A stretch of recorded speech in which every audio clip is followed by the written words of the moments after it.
She's one of the strongest female characters ever. Well, I know, but you know, she's not going to be in there, Tim. No, Tyler. Tim. What? Why are you saying that? Tim, you know what do you have against Tim? Tim, look, Tyler, it's not. It's Tyler, Tim. What is your problem? Just listen to me, okay? Listen. Guys, is this going to happen every time I leave you two alone? We're twin brothers. It's in our nature. And besides, he started it. What? No, if you weren't so sensitive about this. Maybe if you weren't so intent on hammering in the fact that Mary Jane might not be in episode 7. The expanded universe is no longer canon. I refuse to acknowledge that. Guys, that movie doesn't come out for another year and a half. So if you don't mind, let's put our focus to a movie we can sink our teeth into now. Okay? Okay, then. Change the scenery? Oh, no, you don't, Tim. Allow me. Wait, no, Steven, yours isn't calibrated. Ah.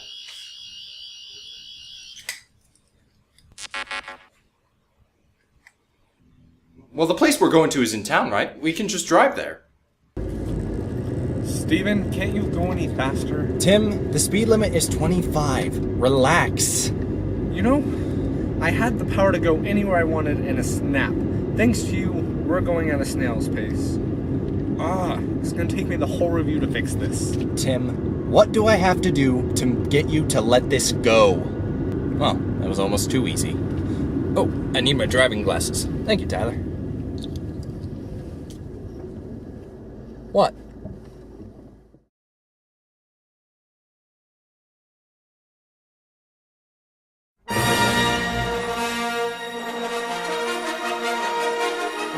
This was a day long remembered. The day we thought the Star Wars saga was finally coming to an end. 7 years later, we found out that that was not the case. And we only have another year and a half before we see it continue. So today, we lay before you our thoughts on the final movie in the prequel trilogy, Revenge of the Sith. The classic title crawl begins this film, and after one movie talking of taxation and one of potential war, we finally get one with actual war. Or as this movie puts it, war! And even more stake-raising, Chancellor Palpatine has been kidnapped by a separatist, General Grievous. The kidnapping itself would have been pretty cool to see. Thankfully, it was covered by a Clone Wars miniseries that aired in the months preceding the movie. After the title crawl, we get one long tracking shot of a Republic cruiser and 2 Jedi starfighters, housing Obi-Wan and Anakin, which looks pretty awesome. Odd that we can't see anything past the cruiser at first and then suddenly carnage, but whatever, I'm just glad there's action to start this thing. The pair does some fancy flying. Okay, Anakin does. Obi-Wan can't fly worth crap. Move to the right so I can get a clear shot at them. Get to the command ship! Get the Chancellor! Don't get noble on us, Obi-Wan. You have to be alive for the next movie. They get into the ship where the Chancellor is being held, with these movies exploiting the design flaw of shield generators on the exterior of the ship. Again. The prequels span 13 years. You think that would have given them enough time to solve this glaring problem by now, or at least add more armor to the ship. After locating the Chancellor, the Jedi make their way through obstacles on the ship while R2 remains in the hangar to hack the ship's systems when needed. But when he faces some battle droids whose voices suddenly got really stupid for this movie, Hands up, Jedi. You stupid little astro droid. R2 shows that he's no pushover.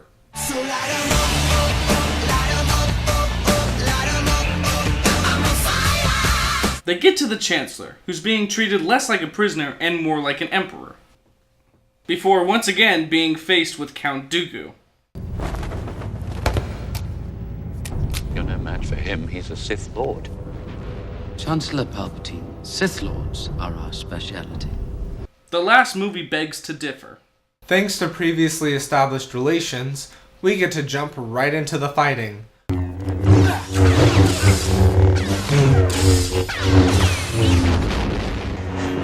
You have hate. You have anger. But you don't use them.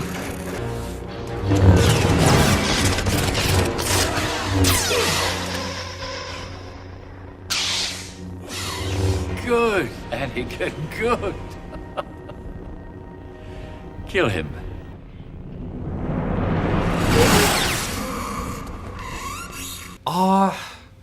And Christopher Lee added so much dignity to the whole thing. Not to mention the last movie built him up, only to kill him within 15 minutes of this one. And there's still another 2 hours to go. While this murder does prove the effectiveness of Palpatine's manipulation tactics and his bond with Anakin, the content of his words are rather suspicious. He gets Anakin to kill Count Dooku without a lot of serious thought. I shouldn't. Do it. He doesn't have a good reason for it. It's not the Jedi way. It is only natural. He cut off your arm, and you wanted revenge. But revenge isn't the Jedi way either. And even tries to get Anakin to leave Obi-Wan behind. Leave him, or we'll never make it. After some running around and a pointless near crash of the ship, someone should really tell the clones that the Chancellor's on board. They are caught in Grievous's ray shields. R2 will be along in a few moments, and then he'll release the ray shields. Don't move. Do you have a plan B? From now on, I think we ought to start with Plan B.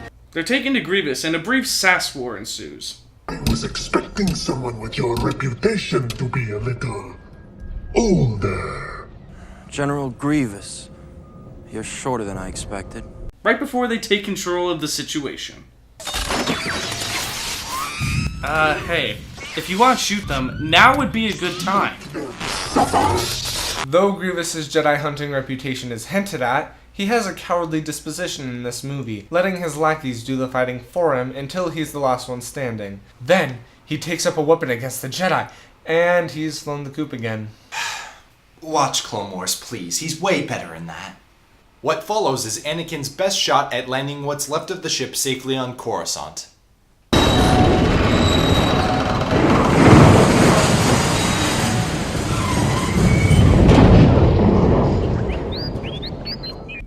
Another happy landing.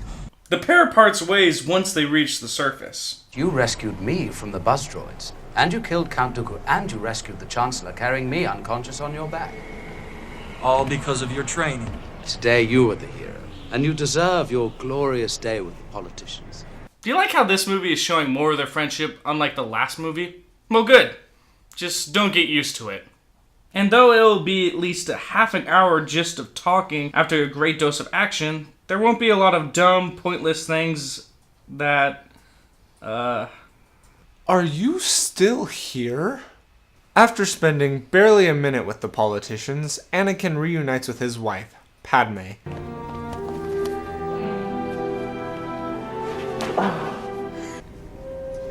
Something wonderful has happened. The romantic writing has improved?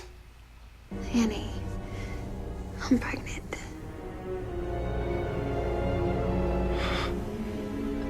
That's...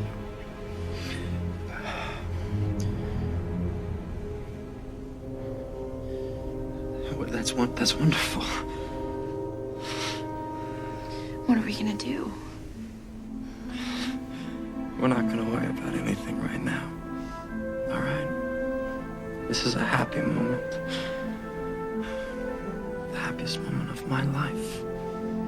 I gotta say, so far, Anakin's character is eons better in this movie than the last one, for a few scenes.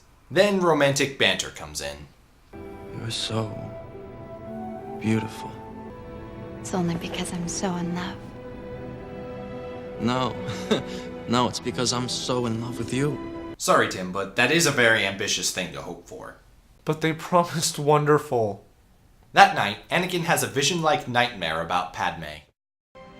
Like the ones I used to have about my mother, just before she died. You die in childbirth. It was only a dream. I won't let this one become real. He consults Yoda about these visions the next day, not mentioning specific details. However, he's not exactly reassured. What must I do, Master Yoda? Train yourself to let go of everything you fear to lose. But more importantly, nobody seems to question why Anakin wasn't sleeping in the temple that night. That's odd. Palpatine requests a meeting with Anakin, with a rather hefty surprise in store for him. I'm appointing you to be my personal representative on the Jedi Council. Me? A master? I'm overwhelmed, sir. Are you? Because I think only Christian Stewart can see that. Why can't you see how perfectly happy I am? When officially granted his place on the council, there is only one proviso. You are on this council, but we do not grant you the rank of master. What? How can you do this? This is outrageous. It's unfair. Well, to be fair, he held in his wine for 37 minutes of the movie. But come on, Anakin. You were doubtful disappointment would even happen. Be glad you're on the council at all. Take a seat, young Skywalker. After a meeting that delegates Yoda to reinforce the Wookiee planet Kashyyyk, Obi-Wan gives Anakin an off-record assignment to spy on the Chancellor for suspicious dealings. The Chancellor is not a bad man, Obi-Wan. He befriended me. He's watched out for me ever since I arrived here. Yes, but use your feelings, Anakin. Something is out of place. You're asking me to do something against the Jedi Code. Against the Republic. Against a mentor and a friend. That's what's out of place here. Because I am very serious about not doing anything against the Jedi Code. Anakin goes home to complain to his wife about his bad day at work. I think this war is destroying the principles of the Republic. All because I'm not a master. What if the democracy we thought we were serving no longer exists? And the Republic has become the very evil we've been fighting to destroy? I don't believe that. And you're sounding like a separatist. Don't do this. Don't shut me out. Let me help you. Hold me. Like you did by the lake on Naboo. So long ago when there was nothing but our love. Back when it was just you and me and the sand that you hate. I'm not sand. You love me because I'm not sand. Anakin goes to meet the Chancellor at an opera house. Our clone intelligence units have discovered the location of General Grievous. He's hiding in the Utapau system. Then we get Ian McDermott's best performance as Palpatine the Manipulator. You know I'm not able to rely on the Jedi Council. I know they don't trust you. Or the Senate. Or the Republic. Or democracy, for that matter. Remember back to your early teachings. All who gain power are afraid to lose it, even the Jedi. Did you ever hear the tragedy of Darth Plagueis the Wise? He had such a knowledge of the dark side, he could even keep the ones he cared about from dying. Almost makes you forget that up until this point, he's not a man someone would suspect of having substantial Sith knowledge. But it certainly works on Anakin, who's focused on saving his wife. Is it possible to learn this power? Not from a Jedi. In the following scene, the Jedi Council deliberates on who should go after Grievous. The capture of General Grievous will end this war. I know, right? He's talking in proper sentences. No, it's not that. He said Grievous.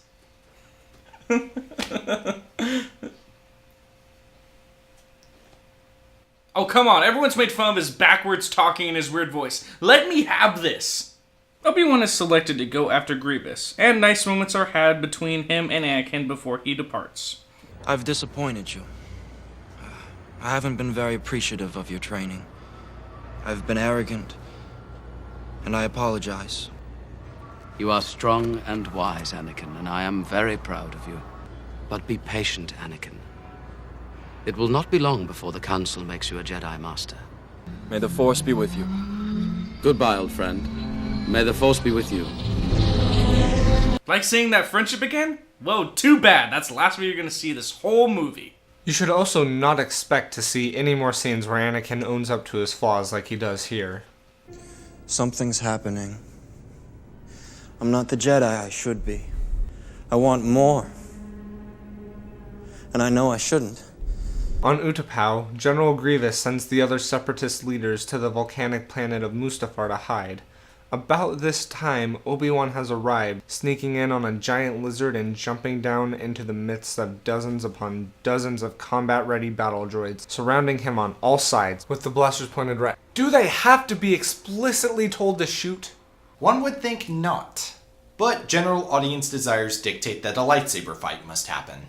I've been trained in your Jedi arts by Count Dooku. What a coincidence. I trained the man who killed him. Unfortunately, the fight itself is framed so tightly that we can't see it very well. In fact, the ensuing chase and fighting without lightsabers is more awesome, especially the epic finish.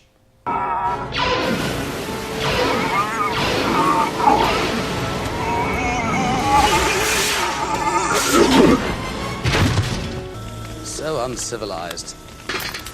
Prior to this scene, Anakin met with the Chancellor to report Obi-Wan making contact, once again expressing his displeasure with the Jedi Council. I know there are things about the Force that they're not telling me. The sentiment was never expressed in the movie. You have nothing to whine about. Then, at long last, we get the big reveal that was only a surprise to those who watched the prequel trilogy first. Those poor souls. My mentor taught me everything about the Force, even the nature of the dark side. If you wish to become a complete and wise leader, you must embrace a larger view of the Force. The way that this is phrased is brilliant. He makes himself out to not be evil, but open-minded, embracing all aspects of the Force. That clever bastard. Use my knowledge, I beg you. You're the Sith Lord. Anakin informs the Jedi Council of his discovery. We must move quickly if the Jedi Order is to survive. Master, the Chancellor is very powerful. You'll need my help if you're going to arrest him. Why not confront him publicly about it so he can't just blow his cover? Say it with me, Tim. Because general audience desires dictates that a lightsaber fight must happen. God damn it. If the Jedi destroy me, any chance of saving her will be lost.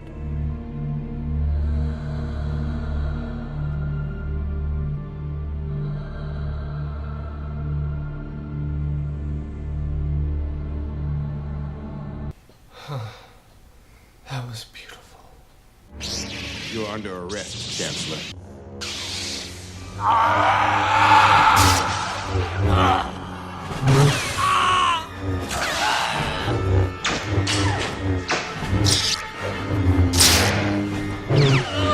And that was heartbreaking. I've seen a Flash parody with a better fight than this. Palpatine is beaten by Mace Windu as Anakin arrives and Palpatine puts up one final struggle. You must die!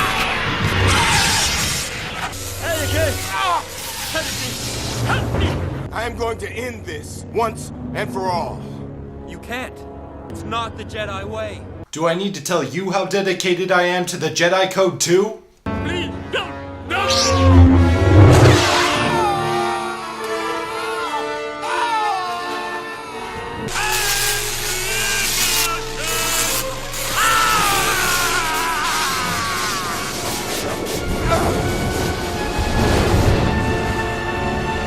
Even though Samuel L. Jackson made Mace Windu kinda cool, and I do hate seeing him die, I heard a rumor once that Mace Windu died from being shot. By comparison, I'm glad he went out like this. Learn to use the dark side of the Force. I will do whatever you ask. That sounds familiar. I will do anything that you ask.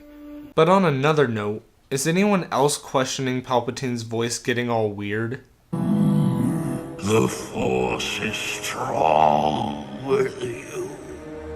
A powerful Sith you will become. Excuse me, are you Yoda? I don't think you are. In fact, I think the electricity turned you into some weirdo opposite of Yoda. And what's that? A doy. Anakin is turned to the dark side, newly dubbed as Darth Vader. So they plan their next move against the rest of the Jedi. If they are not all destroyed, it will be civil war without end. And the current war isn't? Beyond that, everything is coming together regarding the war. Palpatine was behind both sides the whole time. Now he takes advantage of this through a command program into the clone's genetics from birth. Execute Order 66. Yes, my lord.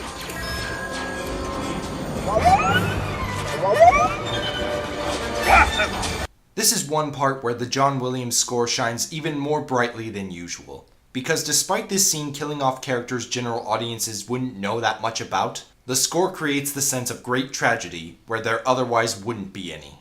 Unfortunately, we're not general audiences.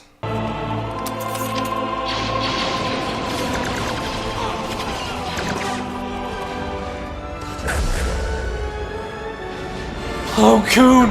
No!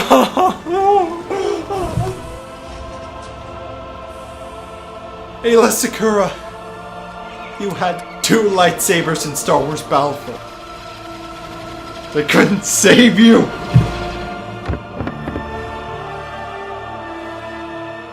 No!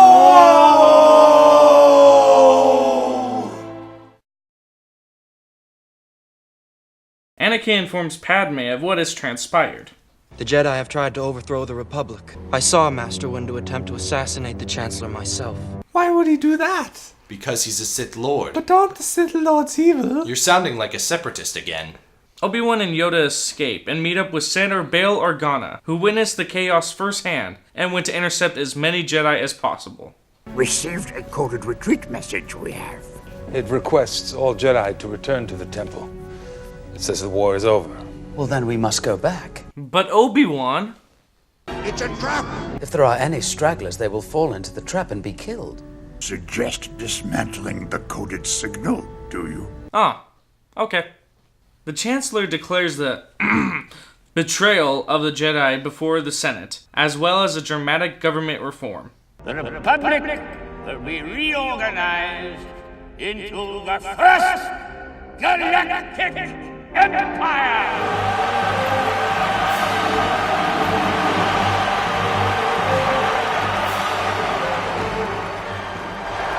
So this is how liberty dies. With thunderous applause. Screw that! If Liberty dies, it's not going down without a fight! Obi-Wan and Yoda invade the temple during this time and recalibrate the signal. In addition, the fateful discovery about Anakin is made. It can't be. It can't be. You have done well, my new apprentice. All the while, Anakin has been off on a trip to Mustafar to kill the Separatists.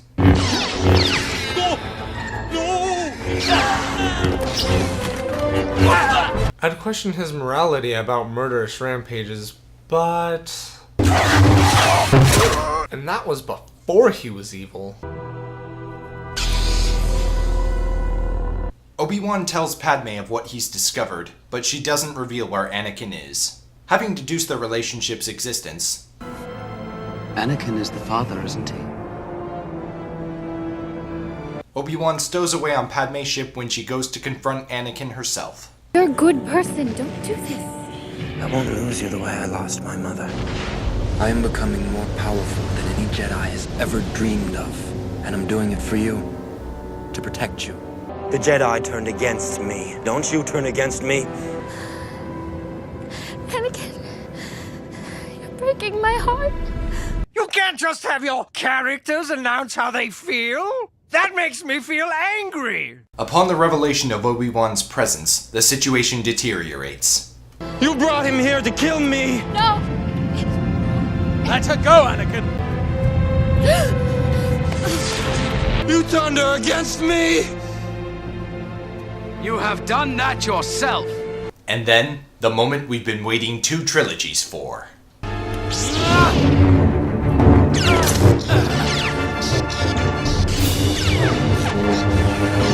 While this is going on, Yoda confronts the Emperor in his office, upon which another battle of epic proportions begins. Ladies and gentlemen, please join me for a few moments of silence while we do nothing but observe this epicness.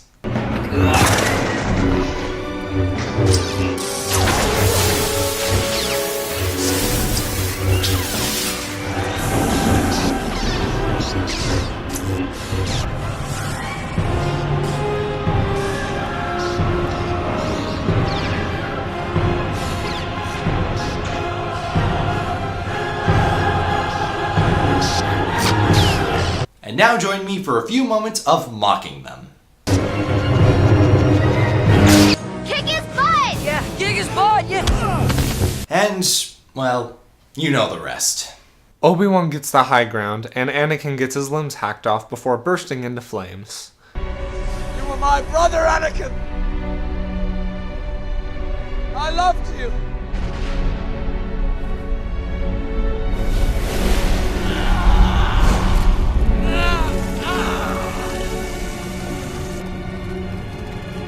We go from there to Polis Massa, a medical facility on an asteroid, where Padme is... Medically, she's completely healthy.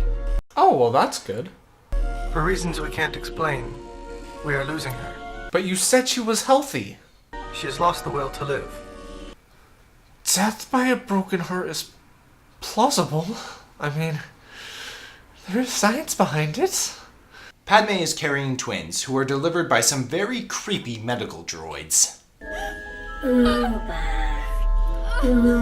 I just can't take it. Those things are unnerving. Let's just wrap this up. Obi-Wan and Yoda go into exile. Darth Vader is encased in a suit, sadly settling in his place beside the Emperor. Luke and Leia Skywalker are given to their foster families. And we end on a lead-in to Episode 4 that truly defines the title, A New Hope.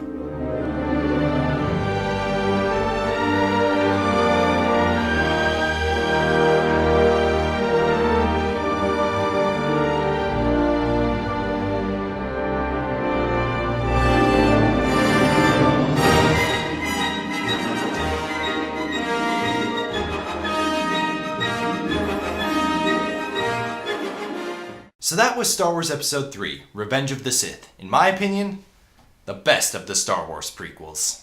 As per usual with the prequels, there are some obvious problems. Anakin takes 2 steps back in character for every step forward, making him hard to sympathize with.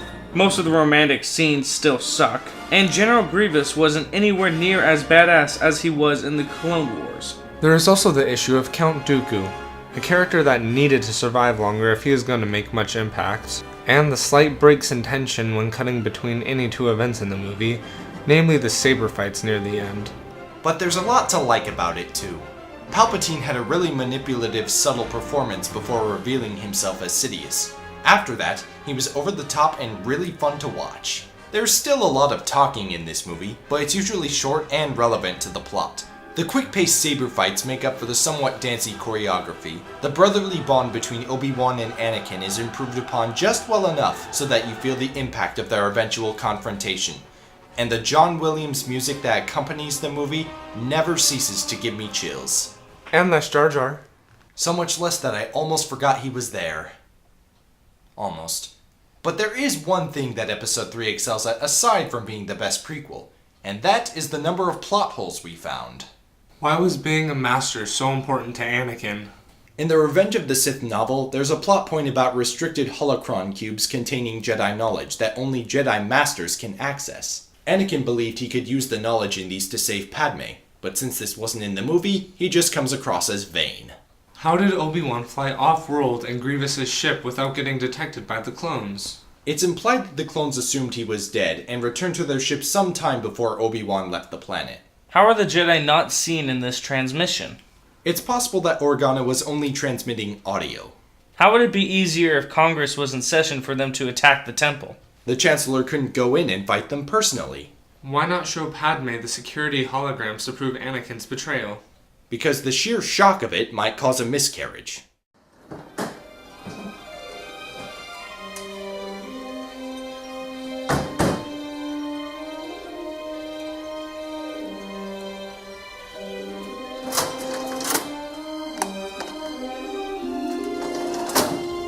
There may be some watching this questioning my sanity right now. Questioning why I still like the Star Wars prequels. I did review them after all. Clearly they don't hold up quite as well as they did when I was younger. I can now clearly understand why there's a dichotomy between the 2 trilogies, and I know why fans who grew up on the originals felt so betrayed when these movies came out. Well, in truth, I only discovered those flaws with age.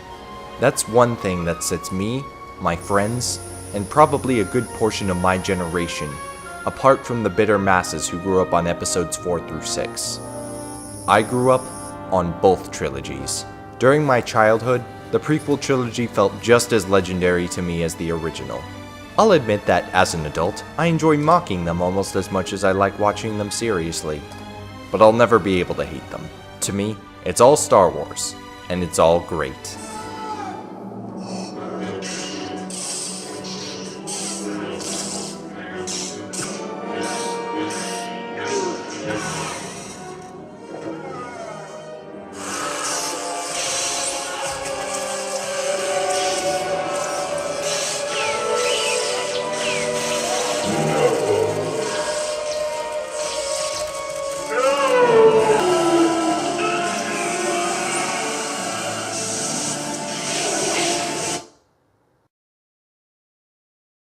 It also helps that as a consumer, I can choose how to watch it.